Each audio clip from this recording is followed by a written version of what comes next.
Last week, we had a video of the superorganism in 7 minutes, which was actually the superorganism in like 9.5 minutes. But near the end of it, I alluded to what comes after the economic superorganism in the human historical and future trajectory. And I used the word mitochondria of the cells of what might come next. The economic superorganism period of human history, where cheap fossil energy coupled with abundant global credit and globalization and collaboration is nearing its end in the not too distant future. Some new social organism will replace it. We don't know what. Mitochondria are the power centers of biological cells. Tiny organelles that convert nutrients into usable energy, keeping the organism and life adaptive and alive. In a similar way, the internal human traits and skills offered in this short video, and others, I just came up with this on the fly, could be the mitochondria of a future cultural system for humans. Each small, distributed, largely invisible, but absolutely essential. They could be the metabolic engines of resilience, regeneration, and a new coherence of how we relate to each other and to the natural world. I want to explore that a little bit under the cultural materialism framework of Marvin Harris, who looked at lots of historical cultures and found that they had three things in common. There was a pyramid. There was the superstructure, which was our ideas and our beliefs and our values, on top of the social structure, he called the structure, which was our economic system, our laws, our regulations, our institutions. And all that was on a foundation of infrastructure, which was our energy, our economy, our environment. And he said it was that core foundational infrastructure that was the most important thing for cultures changing. What he didn't talk about is the inner worlds of the humans alive at the time. I think he kind of subsumed those into the beliefs and values. But if you view this pyramid in our current 2025 global human predicament, it is highly relevant what the sea of humanity outside this pyramid expresses, feels, experiences in their own minds, like how skilled, resilient, able are we as humans to adapt and engage with the coming challenges. And so I've come up with a short list of traits that speculatively, I don't know the answers here, the traits that might comprise the mitochondria of individuals around the world engaging with the human predicament. So in no particular order, here are 10 traits of a different culture potentially that engages not only after the superorganism splinters, but while it splinters and before, right now.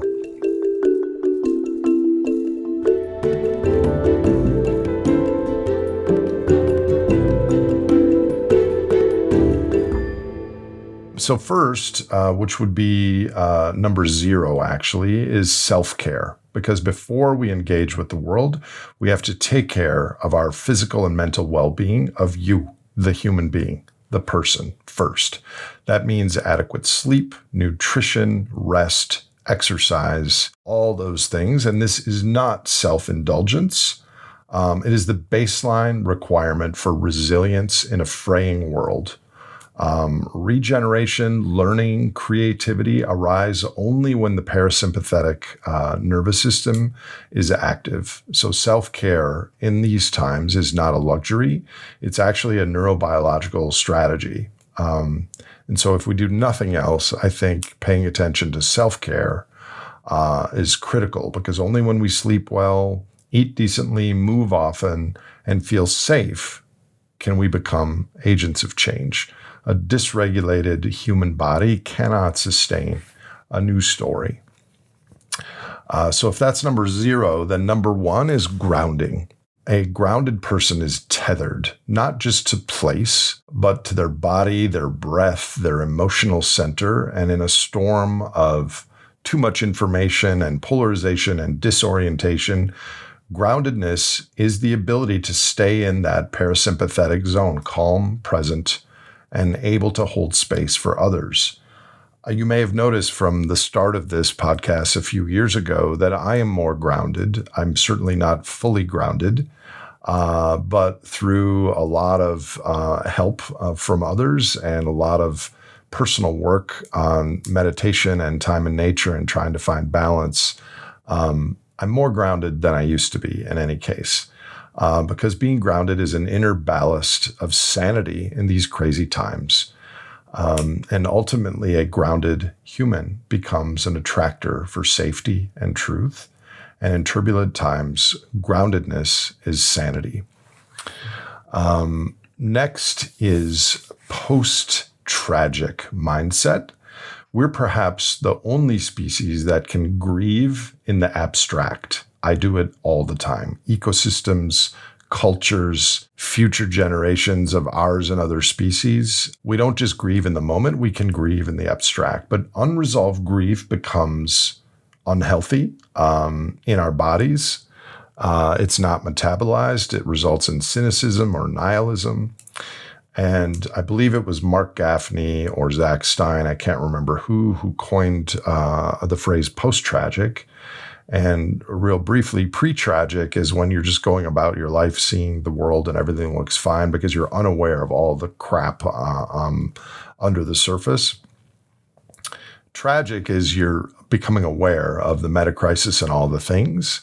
And post-tragic is after metabolizing it, understanding what's there and still rolling up your sleeves and playing a role. So the post-tragic human integrates grief as some sort of a daily rhythm, and it's like composting emotional energy into a more productive state. And studies do show that grief rituals enhance individual and collective resilience and meaning-making. We're going to have to probably repeatedly process grief in the world ahead and attain a zone of acceptance. But that zone of acceptance then leads to potential action and engagement. So post-tragic as a category of the cultural mitochondria. Category number 3 is networked. Biological intelligence often emerges from decentralized nodes like mushrooms, mycelium, or beehives. And humans evolved similarly. We are social animals, and our cognition is enhanced by being around others that we trust. So in a collapse or great simplification scenario, survival will not correlate too strongly with wealth, but with social capital and mutual aid. So finding the others is not just a feel-good phrase. It's actually distributed resilience for the times ahead. So this is about cultivating relationships, not just for strategy, but for meaning. So we need to find the others. And I'm hopeful that either now on this platform or in the future, we will be able to help people find the others that are thinking about and working on these things. Category number 4, related to the previous ones, but something different, is co-regulation. With others, you gain strength, vitality, purpose, and vagal co-regulation of your nervous system. Polyvagal theory, which I'm hoping to find an expert guest to talk about this because I've been discussing it with my craniosacral therapist. But polyvagal theory tells us that safety is not a thought, it's a feeling. And co-regulation in our bodies happens when we are seen, when we're heard, and when we are accompanied and respected. It's not just emotional, it's biological. Heart rate variability, the vagal tone, mirror neuron activity all improve in trust-based relationships. And groups and ultimately cultures that are built on co-regulation are going to outperform those that are based on competition. Because trust scales. And this gets back to David Sloan Wilson's and E.O. Wilson's multi-level selection theory, where individuals, selfish individuals outcompete altruistic individuals within groups, but that altruistic groups outcompete selfish groups. And it's along these lines, co-regulation. The next theme, the fifth theme for the mitochondria people, Homo sapiens alive today, is systems thinking or wide boundary thinking. Our ancestors largely focused on local cause and effect, but today's problems, climate feedback, financial contagion, supply chains, polarization, AI, algorithms, all that require nonlinear cognition. So to think systemically is to notice feedbacks, delays, thresholds. It's also, at a wider, even a wider boundary sense, it's to stop blaming individuals for structural problems. So there's a little bit of a spaciousness and empathy and tolerance there. And also that the systems lens invites humility. We're each nodes in something vastly more complex than we see with the naked eye. So to expand your ability for uncertainty and view the world in probabilities, given the systemic backdrop, is also part of this frame. Next is restraint. And I mean this in two ways. This trait of restraint sounds radical in a culture of more, which we have today. So saying no to consumption or convenience, or to what could be described as corrupted or even unethical norms of our current culture, is an act of personal sovereignty. It's rewilding the self into alignment with our biophysical reality. It's also a signal that you can't be bought or baited. So the ability to muzzle your own ghost of dopamine past to the smorgasbord of supernormal stimuli we have today, but also to say no in cultural situations where something is off, something is wrong. Stand up, have the restraint, and say no. I think the mitochondria of the future will require such a trait.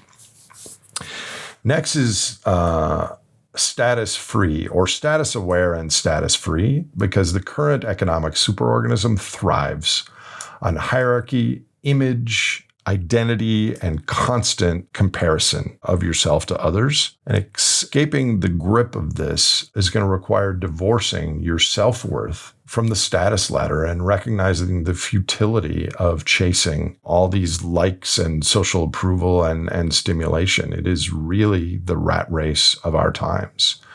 A post-superorganism human, the mitochondria that I'm hypothesizing, will seek depth as opposed to display. And remember that no one wins a game that's designed to devour its players. So being intrinsically motivated instead of externally validated would be a trait in this sea of humanity surrounding Marvin Harris's hierarchy. Number 8 is recognizing, feeling, beyond knowing, but actually feeling how interconnected we are to the web of life of Earth. Indigenous worldviews and deep ecology tell us what science now confirms, that life is relational. The human microbiome, the Gaia hypothesis, Earth system science, all confirm this. And to live with an interconnected worldview shifts from ego to eco, and it generates compassion, long-term thinking, and ethical coherence. You know, ultimately, I love nature, but we don't protect nature because it's sacred. We protect it because we are it. This is also something that shifted for me in the last few years, especially the last year. I've loved nature and the biosphere and animals and organisms my entire life. But I was looking at them from me. And now when I go out in the forest or I go for a hike or I go to my sit spot, I do truly feel like I'm meshing in, merging in with the ecosystem. I feel interconnected. I don't just know that I'm interconnected. And I think this is an important trait that more and more people are starting to feel. Number 9, emergence. In chaos theory, sensitive dependence on the initial conditions of a situation means that small changes in those initial conditions can create vast outcomes in the future. This is the heart of the concept of emergence. And I think a lot more people need to take an aerial view and without trying to have binary success, failure goals. And rather than aiming for final outcomes, we alter the conditions, relationships, norms, incentives today, now. And I think thinking in an emergent way and not being wed to certain outcomes frees us from purity and perfectionism and invites curiosity, iteration, and experimentation on the things that we do. The future is not planned, it's seeded, and we are seeding it now with these conversations. So I just don't think it's a black and white, block and tackle, get this thing done. We are changing the initial conditions of the next period. And then the next period, people, maybe us, maybe you, viewers of this show, will change the initial conditions for the next period. And all of a sudden, 3 periods from now, some pathways are open to us that weren't before.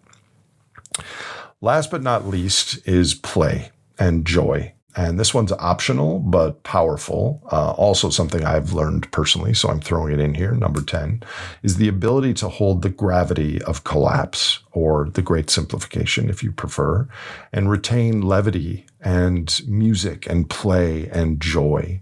Because humor is a survival trait, and it creates space, it builds resilience in groups, and it keeps the heart supple and your body and mind young. I think integrating levity, play, and joy into your life, despite the circumstances, or probably because of the circumstances, would be one of the characteristics, one of the traits of the emergent mitochondria of the next culture.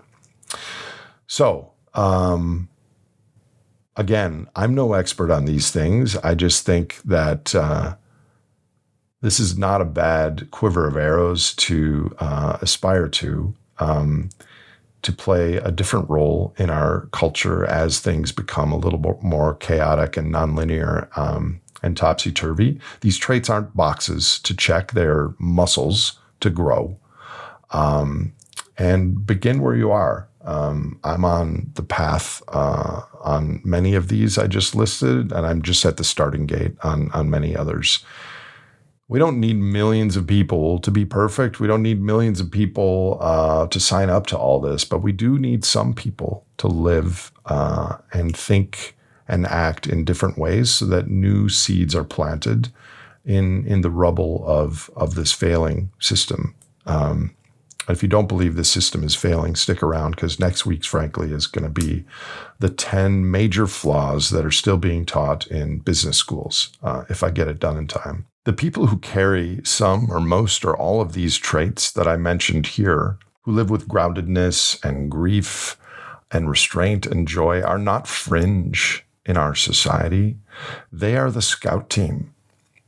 They're needed to prepare the ground and to steady the heart during the great simplification, and to seed some sort of post-collapse possibilities that will become the roots of a new, hopefully more sapient, livable culture.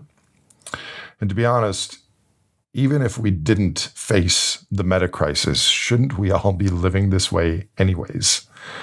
I'll close with a quote that I often use by Ilya Prigogine. When a complex system is far from equilibrium, small islands of coherence in a sea of chaos have the capacity to shift the entire system to a higher order. I'll adapt that here to point out that the islands of coherence start with individuals and small groups. How could they not? Culture doesn't change by decree. It changes by mitochondria, us. Thank you. I will talk to you next week.